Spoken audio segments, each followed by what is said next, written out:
Hello everyone and welcome back to TowerGate.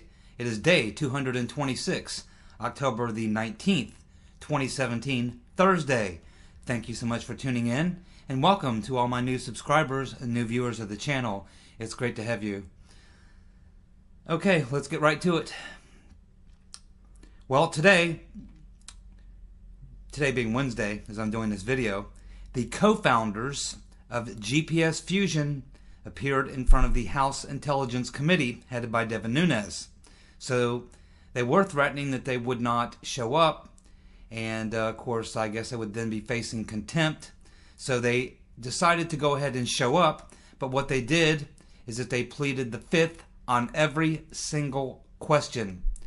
Co-founders Peter Fritsch and Thomas Kitten of GPS Fusion appeared in front of the House Intel Committee pleading the fifth to every single question they were asked. Now, they could, of course, because they did plead the fifth to every single question, they could still be held in contempt. Now, if you want to push it, the Congress does actually have the ability, if they want to push it, to actually have these individuals put in jail, but they won't. They will not push it that far because, as we've seen, Fusion GPS has the backing of the deep state. They are protected. It's obvious they're being protected because if they really wanted to know the answers to these questions, it would not be that hard, as I've pointed out in previous videos, to get the information. Certainly to find out who is funding them. It's very simple. Fusion GPS is a business. They file a tax statement. In their taxes, they must file a report in their taxes which shows where their income came from. We know approximately how much money was paid, and we know roughly the time frame in which the money was paid.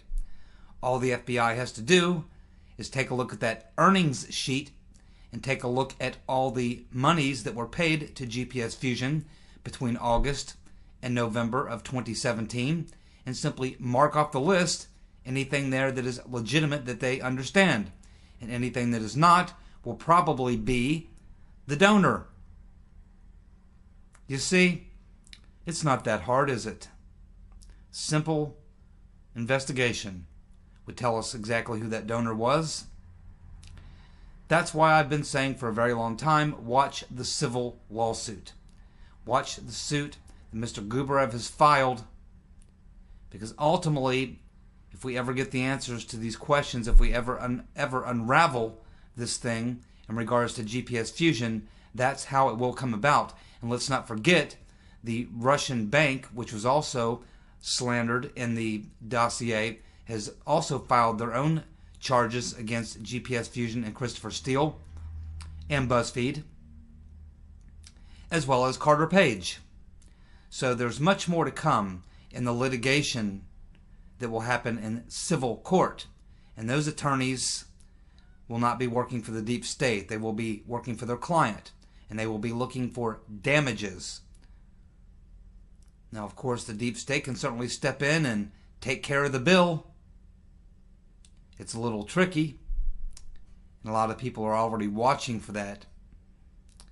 But we're dealing with some pretty slippery characters here, folks. Very, very slippery characters. Fortunately, there are a couple of good journalists, Chuck Ross being one of them, Circa News being the other one, who are watching very closely for these types of shenanigans. We'll just continue to follow the story as we have been since back, in midsummer. I check on this story every day. It's one of the top stories that I cover here on TowerGate. It's critical and it's key to the overall TowerGate issue, which is the surveillance, the deep state coup, and all that goes along with it. And the dossier is a critical piece of the puzzle. Who put this thing together? Who paid for it? And who is protecting the perpetrators? Who's protecting them and why? These are the questions that we're trying to get to the bottom of. And again, as I've said every time I talk about this subject. Someone is going to pay Mr. Gubarev and now Alpha Bank and Carter Page. They're all going to get paid. They were absolutely slandered. There's no question that they were slandered by the BuzzFeed article, which is of the dossier, which basically names them as being complicit in the operation, which didn't actually exist, which is why they're suing. There's no question that these people were all slandered and they are going to get paid. They're all going to have a big payday. The only thing that they're trying to figure out is who is going to pay. BuzzFeed is certainly going to pay. They did release the dossier. They certainly did. The only question is, will GPS Fusion or Christopher Steele also be paying? Christopher Steele is obviously trying to distance himself from the dossier. Obviously, GPS Fusion does not want to talk about it. But I imagine that the attorneys in the civil suit will keep pushing, and we'll keep watching, and I'll keep reporting it to you. Sleep well. I'm on the story, and I'm staying on the story. Well, Attorney General Sessions appeared in front of the Senate today, the Senate panel, and he unbelievably made the statement that in regards to Comey and the Rotten Reverend Clinton email investigation, he said that errors were made by former FBI Director Comey, and they're still not full, and that we still do not fully understand, but are far more devastating than people realize. It's a very interesting statement. First of all, when he says that Comey made an error, I don't like that word error. Error sounds like mistake. Mistake is when you reach for the mashed potatoes and you knock over the glass of water at the dinner table. A mistake is when you're 3 years old and you pee your pants. A mistake is when you accidentally trip over your something laying on the floor. A mistake is when you accidentally pour salt in your coffee instead of sugar. These are mistakes. People make them all the time. What James Comey did was not an error or a mistake. It was a premeditated act. To think about what he did. He put on a grand spectacle show, pretending to have an investigation of the mishandling of classified information, which cost the taxpayer millions and millions of dollars. He led the whole country on this entire goose chase when there was no goose at all. It was never a goose chase at all. Didn't even happen. It was like going snipe hunting. There was no such thing as a snipe. There's no basement and there's no high-speed missile wax either. But we used to play those fun games. My friends, these were not errors. These were not mistakes. Premeditated acts by the FBI director, the former FBI director, the dishonorable James Comey, to put out a make-believe, fraudulent, fake, phony investigation. And we now know from his own memos, and the FBI has now confirmed, that he essentially exonerated the rotten Reverend Clinton long before he even interviewed 23 witnesses, including the rotten Reverend herself. And of course we learned about what that interview actually was. It was a chit-chat session over tea and crumpets. They discussed various issues. Didn't even talk about emails. It was all a big joke. It was a show. They put on a nice show for us.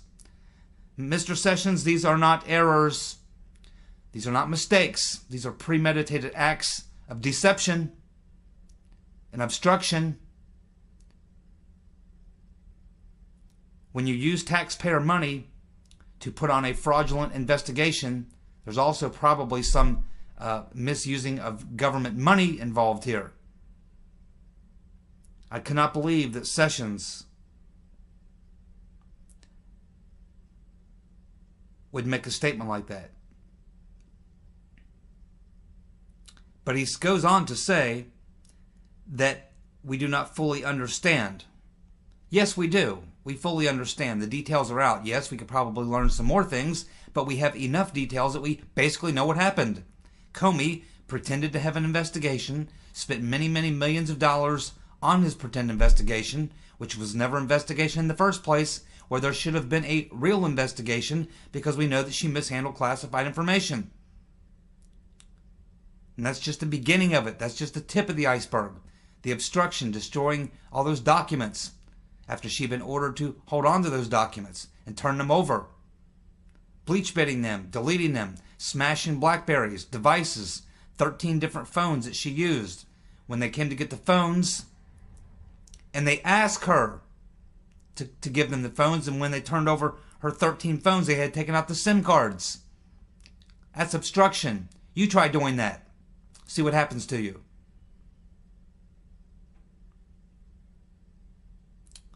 I don't know what's going on.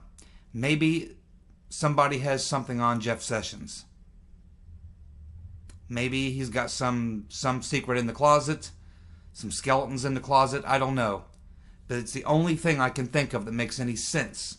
There's got to be some reason why Sessions is terrified to prosecute the crimes, the many, many crimes of the previous administration, the FBI director, and all the rest. There's got to be something going on here. It's disturbing.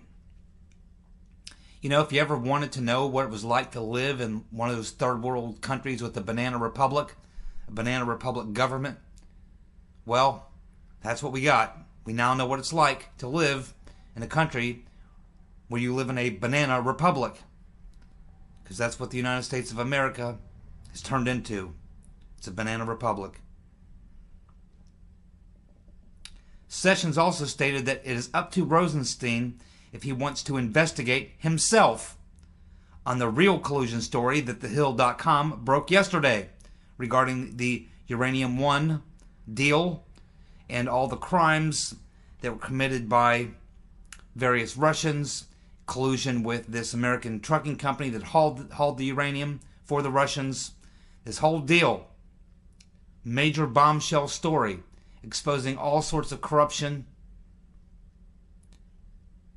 And Rosenstein and McCabe and Mueller and Comey and Obama and all the rest, the rotten Reverend Clinton, all aware of it. So let me get this straight. We have Mueller, who was involved in that whole criminal operation, covering up the fact that the Russians were engaged in all this illegal activity, but now he's the head of a Russia investigation looking into Russian collusion with the president, for which there's no evidence. We have Mr. Rosenstein, who is also part of this plan, who's the one who appointed Mueller. And Rosenstein appointed Mueller because Comey leaked a confidential classified information, a conversation with the president, to his friend, which is how we got Rosenstein, which is how we got Mueller. All, Comey, Mueller, and Rosenstein, all connected in this massive bombshell story that was broken by The Hill yesterday. Banana Republic. That's what this is. That's what a banana republic looks like. That's what a banana republic works like. That's what it sounds like. That's what it smells like. Absolutely unbelievable. I was expecting to wake up today and find that Mueller had stepped down along with Rosenstein in light of these new revelations. Nope. Excuse me. Did any of the corporate media pick up on this bombshell story? Nope. I didn't see it. Didn't see it on CNN. Didn't hear about it on MSNBC, ABC, NBC, CBS, or MSNBC, or NPR, or any of the rest. APR, doesn't matter. Didn't hear it anywhere. Just as if it didn't happen. Nothing to see here, folks. Move along. A close confidant of the Clintons Linda Bloodworth Thompson admits that she warned Democratic operatives about Harvey Weinstein. Of course, it was just about a week and a half ago that the rotten Reverend Clinton told that nutcase Fareed Zakaria that she never knew anything about it. Bullshit. We now know the close confidant of the Clintons, and Linda Bloodworth Thompson is a very close confidant, especially of Bill Clinton, but Hillary as well. They pretty much ran the media ops for the Clintons back when Bill Clinton was president. It was Linda Bloodworth Thompson who helped Bill Clinton craft his speech after he got caught lying about the Monica Lewinsky episode. She's the one who wrote the words that he said on your TV. She's the one who wrote those words for him. They are in the production, sort of TV production business, her and her husband. So Linda Bloodworth Thompson, who knows the Clintons very well, told all these senior level Democratic operatives, and you know good and well that the rotten Reverend knows all about it. Let's face it, her husband's a pervert, convicted pervert. Her chief of staff's husband is in jail, I guess, or on his way to jail. Her chief of staff, her campaign chair, is a pedophile, certainly believed to be a pedophile. We know he's got some very, very strange artwork in his home. Look into that if you would like. I think you'd be very surprised. Well, Ellen found Jesus. That's right. No one else could find Jesus, but Ellen certainly found him. Ellen DeGenerate. She gets the one and only appearance of Jesus Campos, the former hero, now described as the victim of the Las Vegas shooting. There's a 10-minute video clip which I watched, and it's exactly what I expected. He stuck very, very closely to the narrative, and Ellen never asked a single question that anybody would have asked under the circumstances. There's one major question that every journalist wants to ask Jesus. Everybody wants to ask Jesus this question. Anybody who's even remotely following this story would know the one question that everybody wanted Ellen to ask. If she only asked one really good question, the one question she should have asked is, Jesus, can you finally clear up, excuse me, can you finally clear up the timeline? Because it's changed 3 times. When were you shot? When did you have contact with the shooter? Was it before he started shooting? After he started shooting? While he was shooting? When exactly did you have your confrontation with the shooter, and at what point were you shot? This is the question that everybody wants to ask, and she did not ask it. I'm sure that both she and Jesus were very, very well coached. This entire thing was a production. Every single bit of it was scripted. You can bet on that. Also appearing with him was the maintenance engineer who was with him on the floor, who discovered him with the hole in his leg. And let's not forget how crazy this story is with Mr. Jesus. So Mr. Jesus comes up to the hotel on that floor because of an unsecured door or something. He then takes gunfire, where we're told the shooter fires 200 rounds, which are firing at about 9 rounds per second, but he only gets hit once. He gets hit in the leg. Then he's laying there. Then the maintenance engineer comes up and discovers him laying there. He calls down to the front desk, which apparently they decided that they would not even bother calling the cops.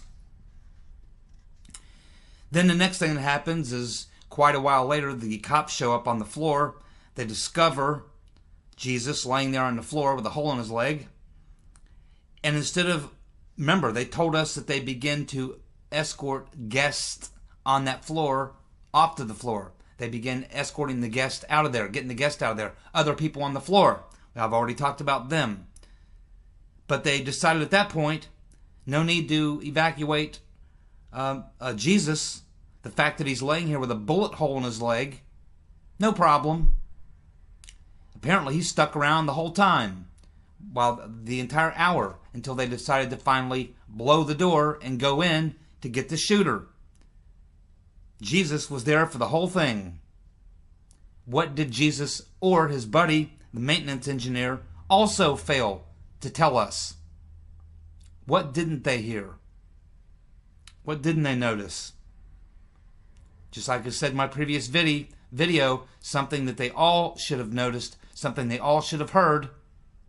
They should have noticed, they should have heard the gunshot. The fatal gunshot that ended the life of the shooter. He's laying there in the hallway with a hole in his leg, right down the hall from where the shooter is. The shooting has stopped. He's laying there with a hole in his leg.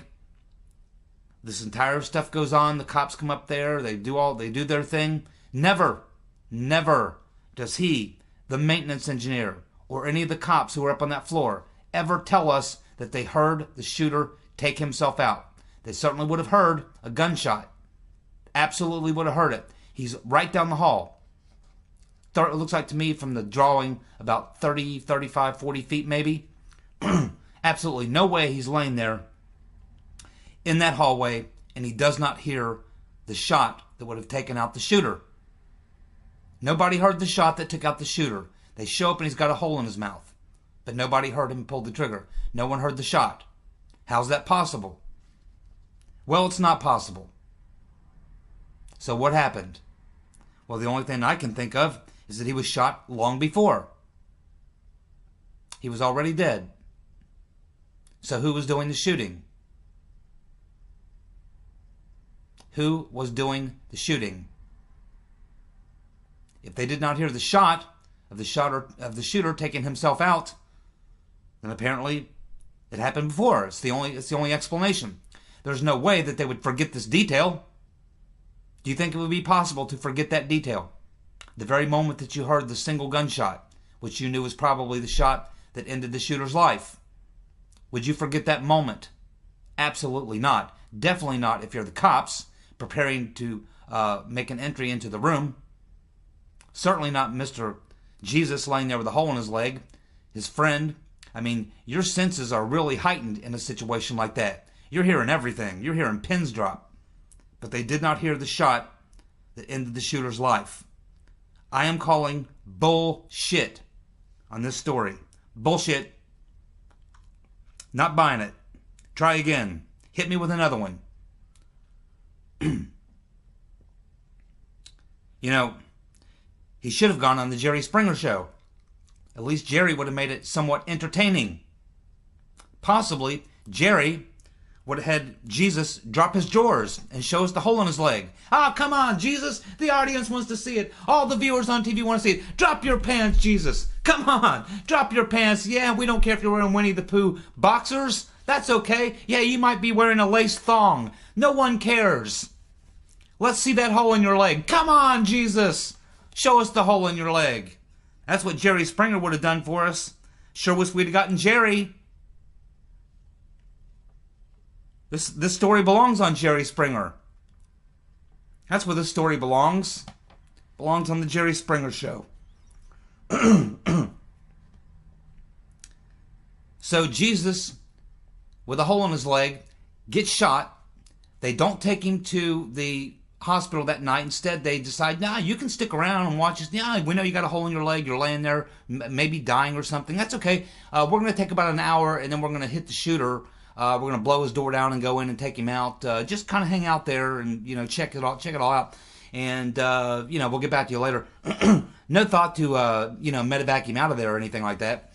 No. He sticks around. And then 5 days later, after disappearing, he decides he's going to pop up and do TV interviews, 5 of them, national TV interviews. And then they come out of a small room to go out and meet the media. And all of a sudden, he disappears. How's that possible? I mean, wouldn't a lot of people have noticed a little Hispanic guy hopping around on one leg out the door at massive speed, boing, boing, boing, boing, boing, boing, boing, boing, hopping down the hallway, out the door, down the sidewalk, hopping into a taxi, off to the urgent care center. Well, I got news for you. The urgent care center treats head colds. They do pre-employment drug screens. They do pre-employment physicals. They don't treat gunshot wounds at urgent care. You walk into urgent care with a gunshot wound, they're sweating, and they're calling 911. They're getting an ambulance there to take you to an actual emergency room. So Jesus, walking around with a damn hole in his leg, hopping around like he's on a freaking pogo stick, no one notices him. Has no great urgency to get to the hospital on the night of the shooting. Waits 5 days just before he's about to go on TV. Then he disappears because all of a sudden he determines it's urgent to go get that leg looked at. He goes to a place where they generally treat head colds. They don't even treat gunshot wounds there. They don't know where he's at. Then he pops up in Los Angeles on the Ellen DeGeneres show. And what's the takeaway from the entire show? Well, it is that this is his one and only final interview.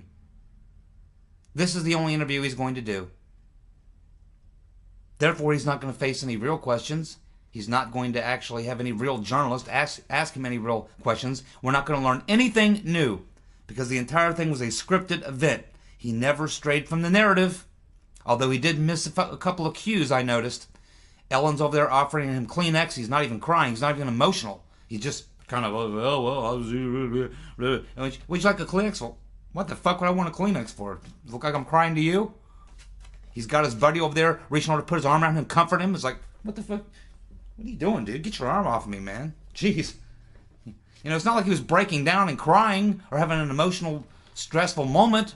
He was kind of like nonchalant. Like, yeah, well, you know, just trying to get on with my life and recover mentally and physically. And yeah, I was right there in the hall and, you know, the shots came down and I got hit in the leg. Yeah, that's pretty much how it was, yeah. You know. Oh, man. As if he thinks that this is going to, that he's just going to, now maybe they'll put him in the witness protection program, give him a false identity, move him to Timbuktu or something. Who knows?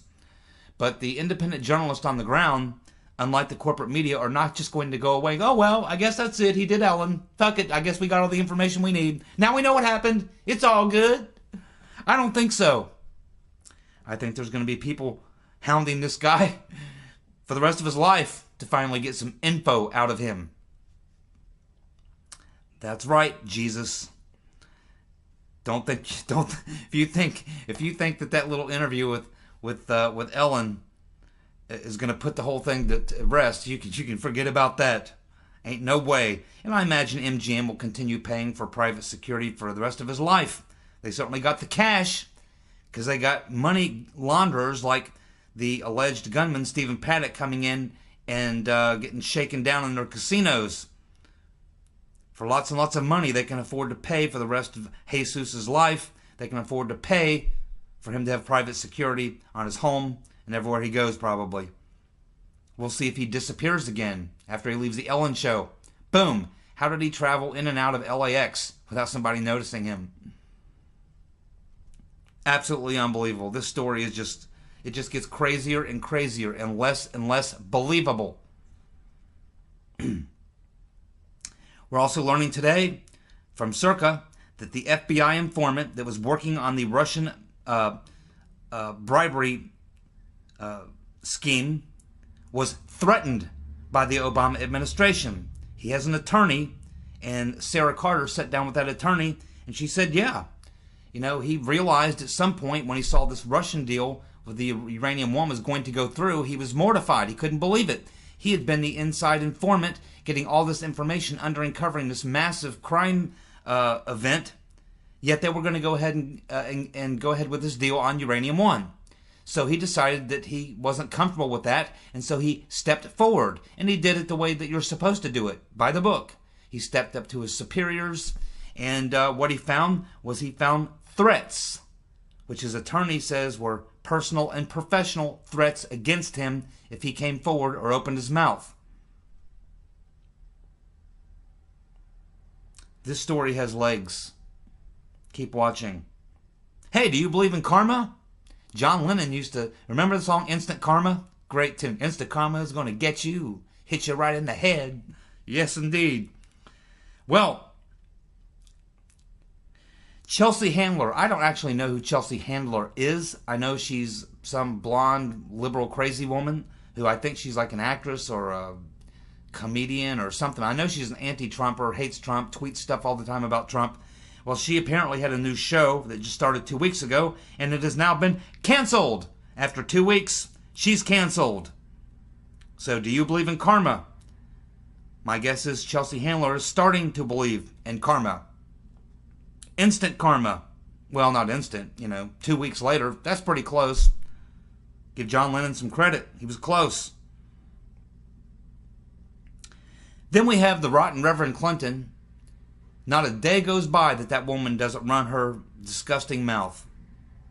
We have the rotten Reverend Clinton coming out today and making a statement saying that the NFL players should stay on their knees. Woo! Would you take advice from the rotten Reverend Clinton?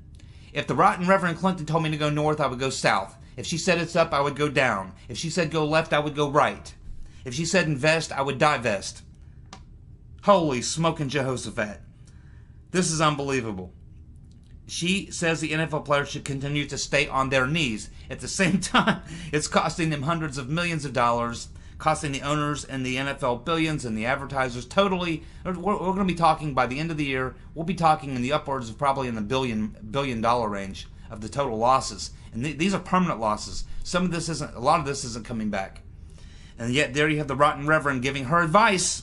Of course, she did turn, $10,000 or $100,000 and like $1 million in cattle futures, having never even played the futures market before. So, hey, maybe she's got some skills that we've never seen. Raqqa has fallen. I don't know if you heard that on the news or not, but we've been battling ISIS in the city of Raqqa in Syria now. It's been going on for about over 6 years now. It's been a hell of a fight there. It's been back and forth, a tremendous amount of loss of life. The entire place has been leveled 2 or 3 times over. Tremendous amounts of confrontations there between all the various interests involved, the Iranian interest, Russian interest, the Syrian government interest, the ISIS, the Israelis, the Saudis, the United States, the European Union, the UK. Everybody got interest in Syria, and the major point of stronghold of the ISIS terrorist in Syria was Raqqa. That was their home base. That was their last stand, and it has fallen. Congratulations, President Trump. He said he was going to knock the hell out of ISIS. Well, that was their main home operating base in Syria, and their main base in Iraq is already gone down. So Trump, in less than 1 year as president, has delivered on his promise to knock the hell out of ISIS. Their 2 main primary bases gone. They have been defeated, and now they're on the run. Unfortunately, they're being funded and armed by the CIA and various other rogue organizations, so it'll be hard to put them away. It will be hard to put them away because at the same time Trump's trying to take them out, the deep state is empowering them, funding them, arming them, training them, giving them protection and cover. Judicial Watch now has 2,800 new emails, Huma emails. That's right, Huma emails. And these emails are believed to contain, obviously, classified information. We'll see if Jeff Sessions or Mr. Rosenstein decide to look at that. Maybe Bob Mueller and the Hillary Clinton donor posse, maybe they'll decide to look into that. But I doubt it. But we'll see. I'm sure Judicial Watch will follow up on it. Maybe the Congress will have some hearings. What do you think? Would you like some more political theater coming to a TV near you? Thank you so much for tuning in to today's TowerGate. I appreciate you all tuning in, especially my new subscribers. Thank you so much. You guys have a good night. Bye.